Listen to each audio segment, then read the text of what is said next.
Dicen que el corazón de una madre es un laberinto, pero el mío siempre fue un búnker, blindado, silencioso, construido con ladrillos de sacrificio y mortero de miedo.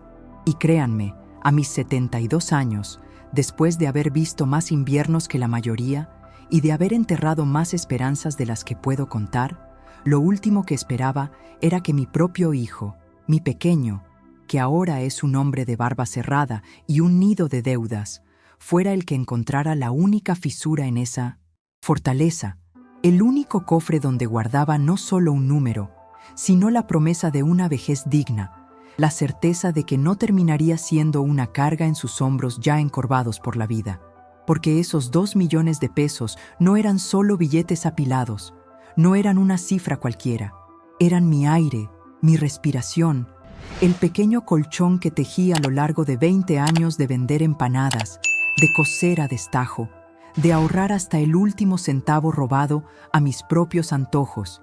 Y el descubrimiento ocurrió en la forma más brutal, más doméstica, más dolorosa que se puedan imaginar.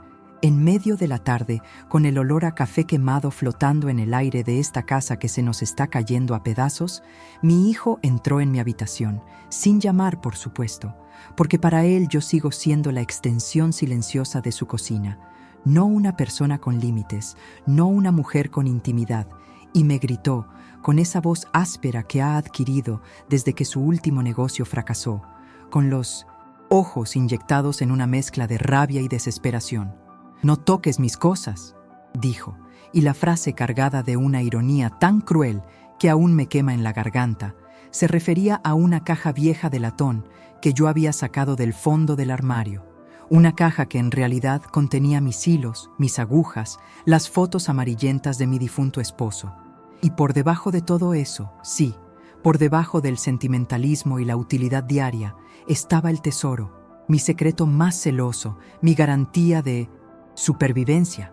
Y él, al verme con esa caja, al ver mi nerviosismo repentino, mi torpeza al intentar esconderla de nuevo, pensó que estaba revisando sus papeles, sus recibos impagos, su desorden crónico, y en el forcejeo mudo que siguió, ese momento de tensión animal donde dos voluntades chocan sin mediación, la caja se volcó, no se cayó con un golpe seco, sino que se esparció, revelando primero las fotos, luego las madejas de lana, y finalmente, como una cascada vergonzosa y brillante, los fajos de billetes, ordenados, atados con ligas viejas, con ese olor a papel guardado que es el perfume de la seguridad.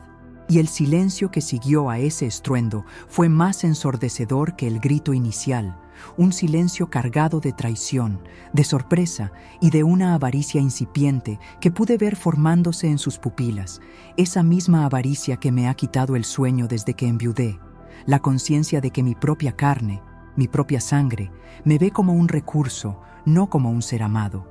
Y su expresión cambió.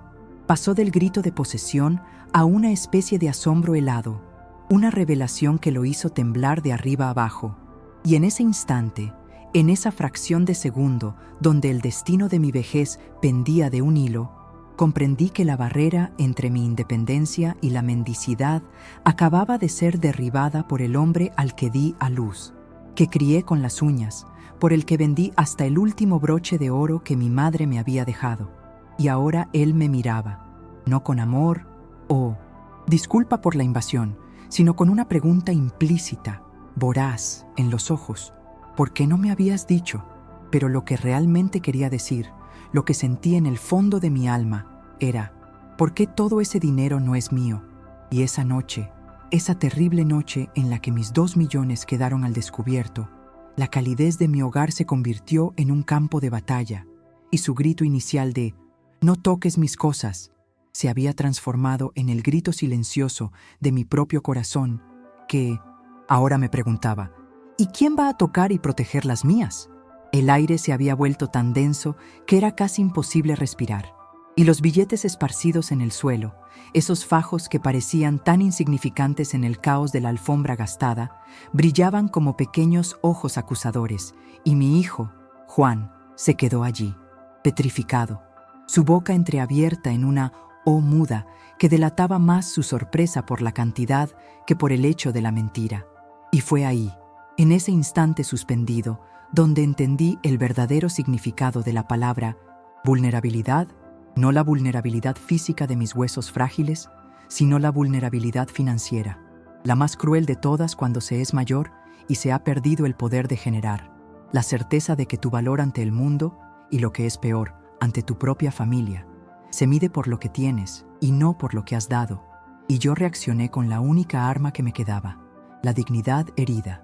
Me arrodillé lentamente, ignorando el crujido de mis rodillas, el dolor punzante en la cadera, y empecé a recoger los billetes, uno por uno, con una meticulosidad casi obsesiva, como si la lentitud de mi movimiento pudiera revertir el tiempo, pudiera hacer que el suelo se tragara ese secreto revelado, y él seguía de pie, viéndome, sin ofrecer ayuda, solo observando la escena como un espectador en una obra de teatro absurda, y yo le hablé.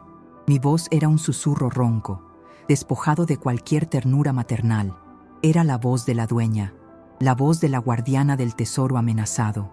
Esto, Juan, no es tuyo, dije, y la palabra tuyo la cargué con todo el resentimiento acumulado de sus promesas incumplidas, de sus proyectos fallidos que siempre terminaron pidiéndome un préstamo que nunca se devolvía.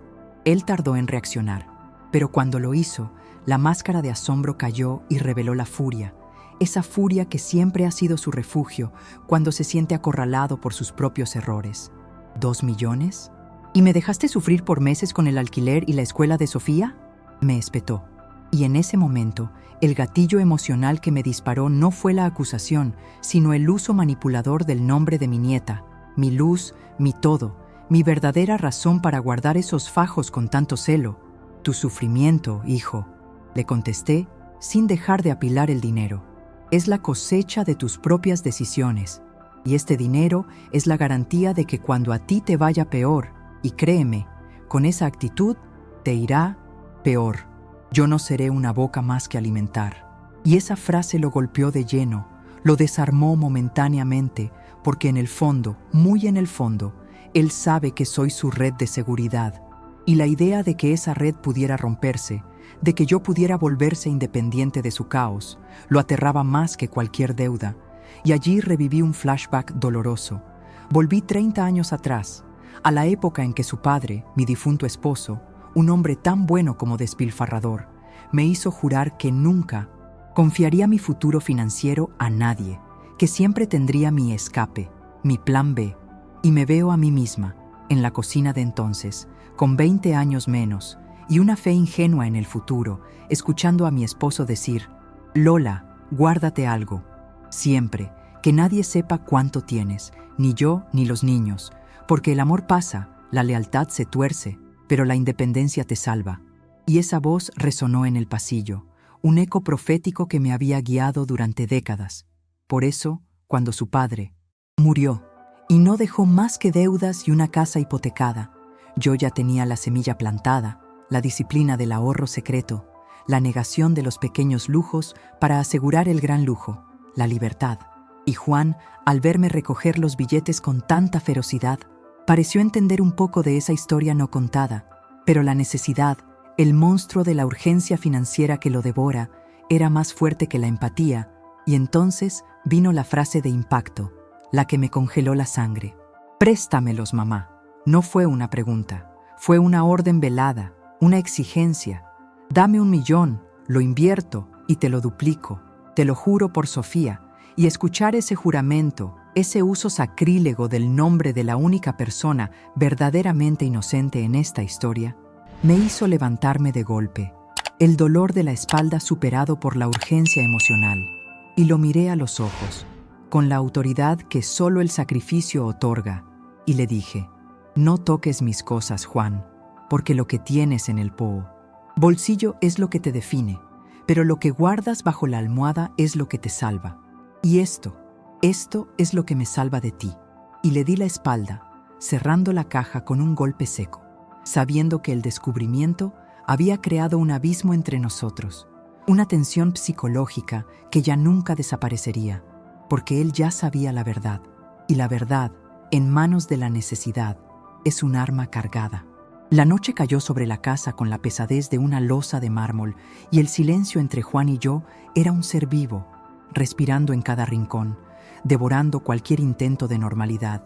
Y yo me encerré en mi habitación, la caja de lata ahora escondida bajo el colchón, una medida infantil, lo sé, pero la paranoia se había instalado en mi pecho como un huésped permanente, y el recuerdo de su mirada, esa mezcla de cálculo y resentimiento, no me dejaba tranquila, y entonces la reflexión se hizo ineludible, madura, como solo pueden ser las reflexiones que llegan después de los 60. La maternidad es el único amor donde darlo todo no siempre significa hacerlo bien, donde el exceso de sacrificio puede criar la debilidad en el otro. Y me pregunté, por enésima vez desde el incidente, si mi lealtad a la idea de proteger mi vejez no era, en el fondo, una traición a la franqueza que debe existir entre madre e hijo. Pero me respondí con una verdad brutal que la vida me había enseñado. La franqueza en temas de dinero, especialmente cuando hay carencia, es una invitación al desastre. Y recordé otro flashback, esta vez de hace 10 años, cuando Juan me pidió dinero para su primer gran proyecto. Una idea que me pareció descabellada desde el inicio, pero mi corazón de madre no pudo decir no. Le di la mitad de mis ahorros de ese momento, unos 500,000 pesos que recuperé solo con dolor y a plazos, después de vender un anillo de compromiso que tenía un valor sentimental incalculable. Y esa experiencia me marcó. Grabó a fuego la lección de que el amor incondicional no debe ir acompañado de un cheque en blanco.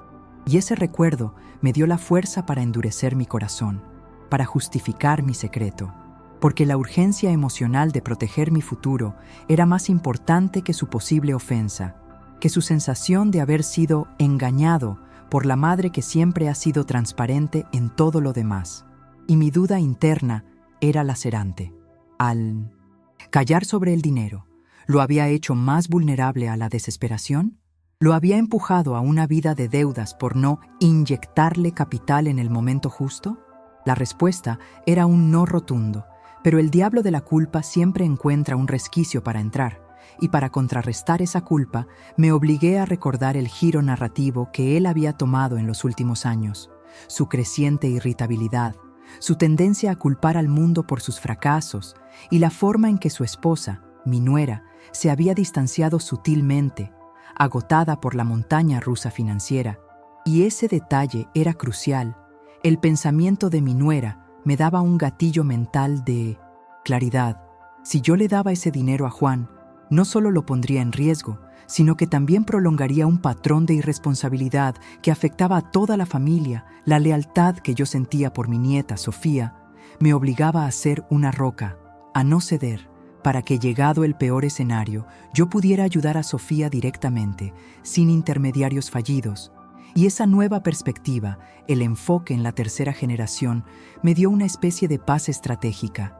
Y entonces, cerca de la medianoche, escuché el ruido, un raspado suave en la puerta, y la tensión psicológica se disparó. No era un golpe, era un sonido cauteloso, casi felino, y mi imaginación, alimentada por el miedo, se desbocó. ¿Vendría a robarme? ¿Sería capaz mi hijo de cruzar esa línea final? La vulnerabilidad humana me invadió. Me sentí pequeña, vieja, sola, a pesar de estar a pocos metros de él, y me levanté de la cama.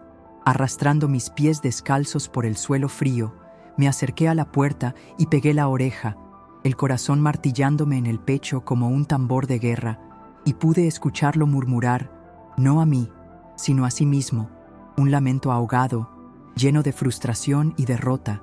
Y aunque no pude entender las palabras, el tono era inconfundible, el sonido de un hombre al borde del colapso. Y ese sonido me partió el alma.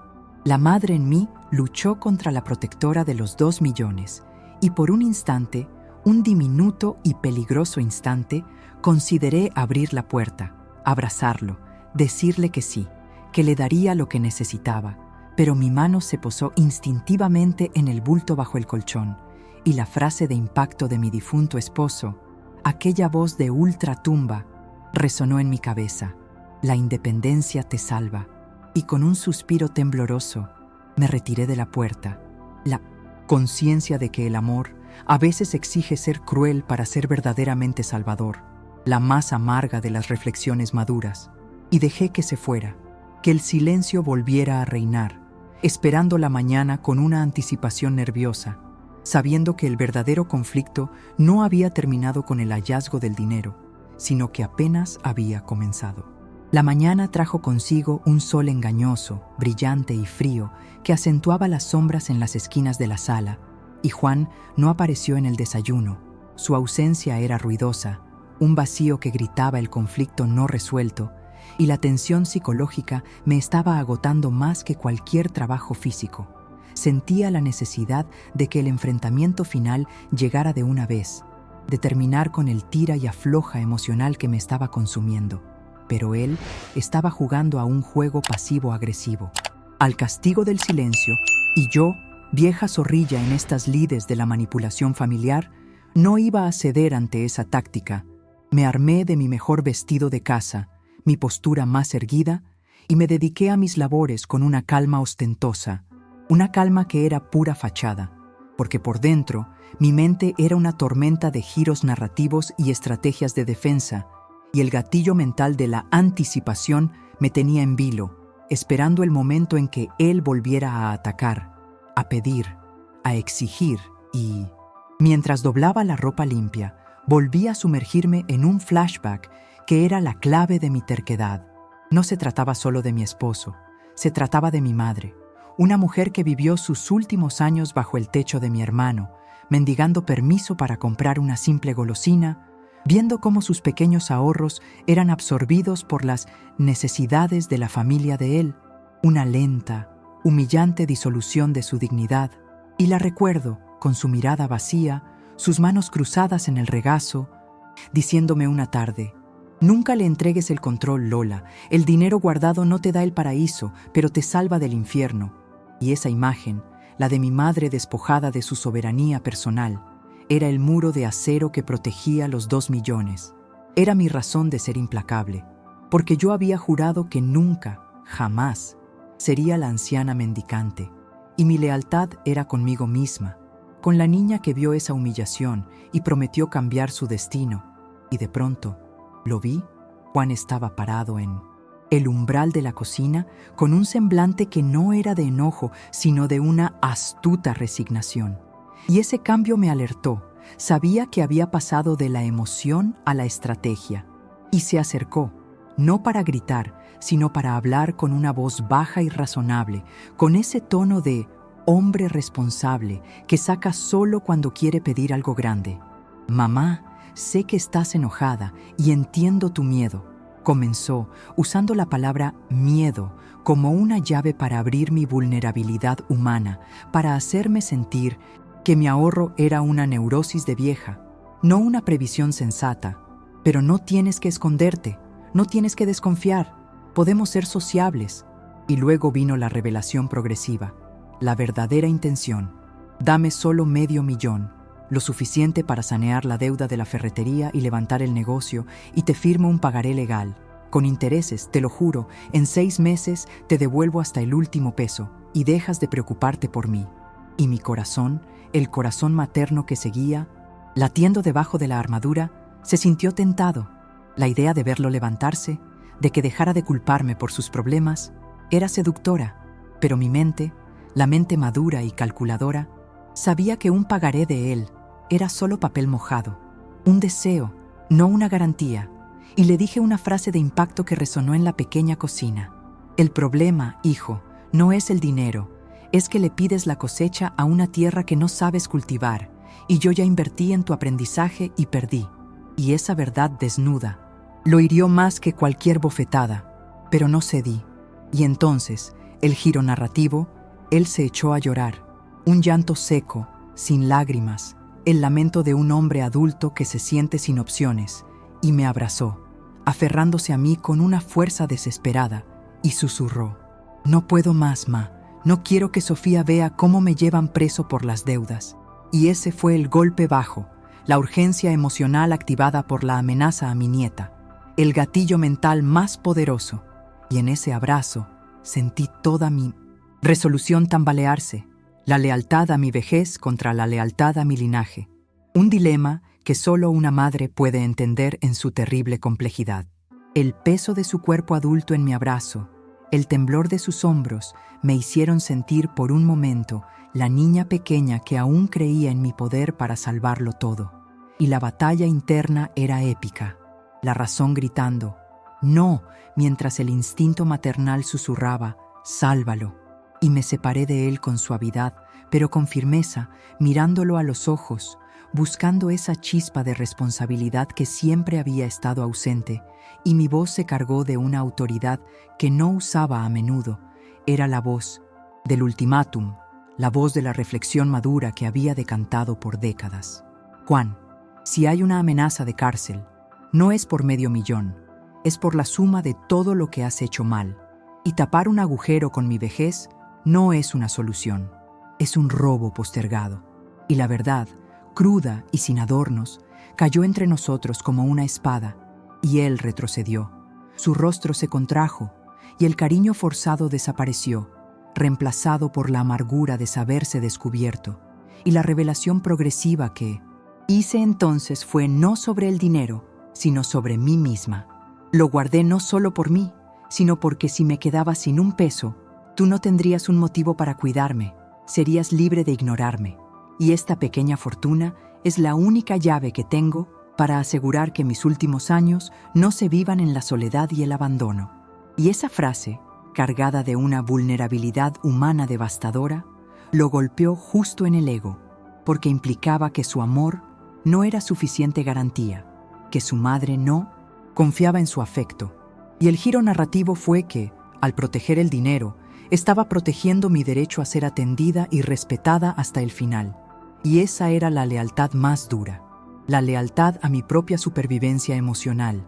El gatillo mental de la intimidad se disparó al desnudar mi mayor miedo y él contraatacó con la única munición que le quedaba, el chantaje emocional. ¿Así que ese es tu amor? ¿Un seguro? ¿Una póliza? Siempre pensé que tu amor era incondicional, que éramos tú y yo. Y en ese momento interrumpí con una frase de impacto inolvidable, una que había guardado por años. El amor incondicional te crió hasta los 18, Juan. A partir de ahí, la vida es condicional y la condición para mi paz es mi independencia. La tuya es tu esfuerzo, no mi colchón.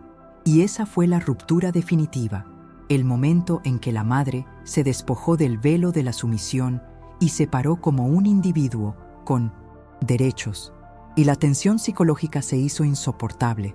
Él tomó sus llaves y salió, sin decir adiós, golpeando la puerta con una rabia sorda que hizo vibrar los cristales. Y me quedé sola, exhausta, pero extrañamente serena. La batalla había sido ganada. El dinero estaba seguro, pero el campo de batalla, mi corazón, estaba lleno de escombros. Y el flashback coherente que me vino entonces fue el de mi propia boda. No la imagen romántica, sino el momento en que mi padre me dijo: «Sé independiente, hija, porque el hombre que te ama hoy puede ser el que te necesite mañana». Y la necesidad ciega el amor. Y esa sabiduría ancestral, pasada de generación en generación, era mi verdadero tesoro. El conocimiento de que la verdadera seguridad no viene de las promesas, sino de las reservas. Y el ritmo emocional se pausó. Me senté en mi sillón, sintiendo el vacío de la casa. Y aunque el dolor por la fractura con mi hijo era inmenso, el alivio de haber asegurado mi destino era mayor. La lección era clara. A cierta edad, uno no lucha por la vida, lucha por la calidad del final de esa vida. Y si eso significaba ser la villana de la historia de mi hijo, si significaba romperle la ilusión de la madre proveedora eterna, estaba dispuesta a pagar ese precio, porque la paz de la vejez no se compra con afecto ajeno, se construye con la propia previsión. Y mi corazón, aunque adolorido, sabía que había tomado la decisión menos sentimental, pero la más sabia, y esperé. Pasaron 2 semanas de silencio absoluto, un silencio frío, calculado, que se sentía más como un castigo que como una ausencia. Y en esos 14 días me enfrenté al espejo de mi propia soledad. Vi mis arrugas no como líneas de experiencia, sino como las marcas de las batallas ganadas y perdidas. Y aunque el dinero estaba seguro bajo el colchón, el precio de esa seguridad era la distancia con mi único hijo.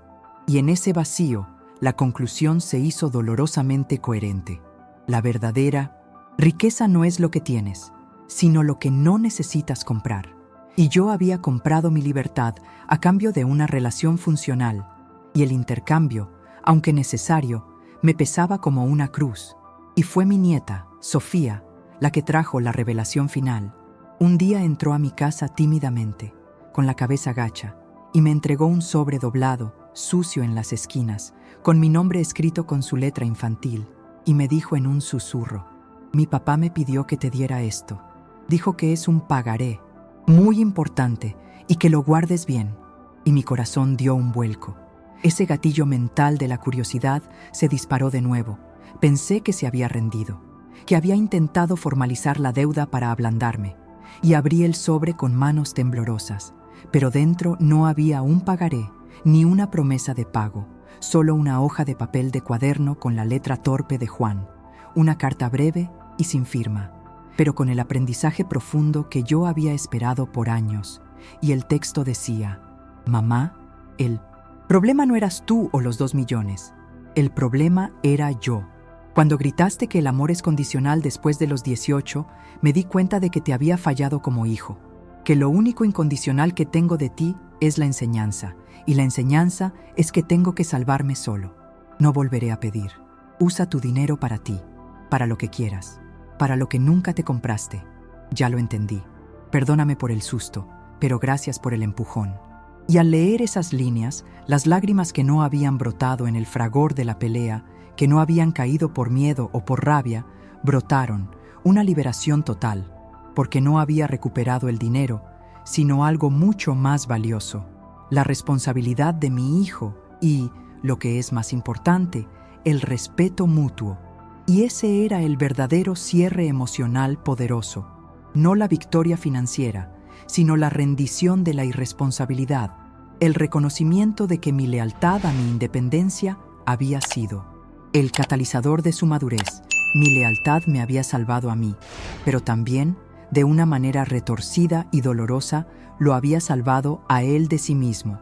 Y mi reflexión que deja una marca es esta: a veces, el acto más grande de amor y lealtad que puedes hacer por alguien que amas, especialmente por un hijo adulto que se ha perdido, es negarle el último recurso, es obligarlo a tocar fondo para que aprenda a nadar. Y esos 2 millones de pesos, que pasaron de ser una carga y un secreto a ser un arma de guerra y finalmente un instrumento de enseñanza, ahora me parecían un peso ligero, una simple herramienta en la carpintería del destino. Y el sol que se filtraba por la ventana ya no era frío, calentaba mi rostro y mi corazón. Me levanté, puse la carta en la caja de lata, junto a las fotos viejas, y decidí que usaría parte de ese dinero, no para pagar deudas ajenas, sino para pagar mi propio lujo, un viaje a la playa que siempre había pospuesto, un capricho tardío, la recompensa por haber sido fuerte. Y miré el horizonte por la ventana, con una paz que nunca creí que volvería a sentir. Mi vida estaba asegurada, no solo monetariamente, sino moralmente, porque mi hijo, por fin, había entendido la lección de la dignidad, y mi corazón, la caja de mi vida, ahora estaba completo. Y la frase final que sella la historia desde el corazón es: el amor que no establece límites es tonto. El que establece límites firmes, ese es el que se convierte en herencia.